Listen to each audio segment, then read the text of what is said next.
Welcome back, fight fans. Welcome back. Let's just dig right into it. According to Michael Benson, Sergey Kovalev has called out Dmitry Bivol for a unification bout to happen next. Bivol managers Vadim Kornilov stated in response to this by saying they take the fight at the end of the summer. Marcus Brown is another option as a WBA mandatory as well, but this looks like to be the fight, from my perspective, that should be next. He stated they could take it by the end of the summer, so this seems a very realistic potential. Both of these guys have a lot to gain. Both of these guys see flaws and weaknesses in the other game, and both of these guys have very interesting styles that would make this an amazing fight. Dmitry Bivol, if you don't know him, he's 16-0 with 11 knockouts. He's 28 years old. He's 6 foot tall. He's an orthodox fighter, and he's going to be a problem. He's just coming off 3 unanimous decision wins over 12 rounds. He's up the level of his competition. And the last 3 opponents were Isaac Chilemba, Jean Pascal, and Joe Smith Jr. These are all good quality, solid opponents that were going to give him a tough test. So the fact that all 3 of these fight wins to distance is no surprise.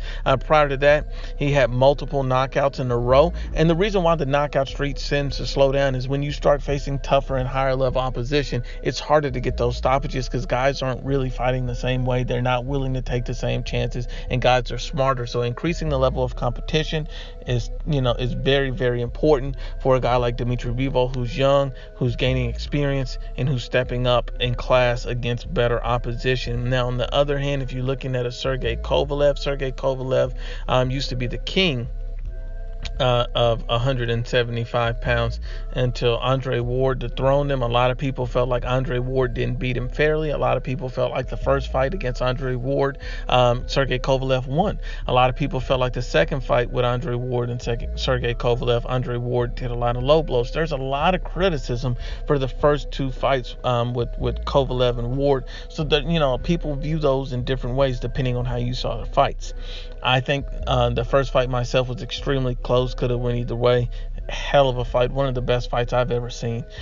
Sergey Kovalev has 33 wins, 3 losses, 1 draw, 28 knockouts. 2 of his losses come by stoppage.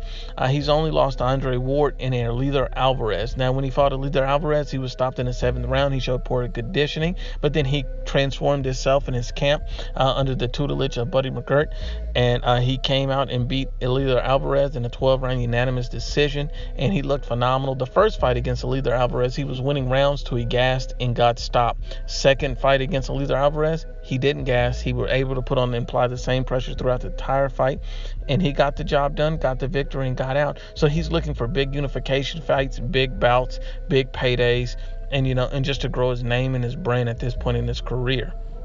So I think this will be a fantastic fight. And, at this point, looking at these 2 top fighters, I look at Dmitry Bivol. I think he's very special. I think he's a very, very good fighter. And I think Sergey Kovalev still has a lot left in the tank, and he's still going to be very hard to defeat. He's shown that he's fixed a lot of the mistakes that he had as far as conditioning and things like that. I think this is a 50-50 fight coming into this fight, and hopefully we get it this summer.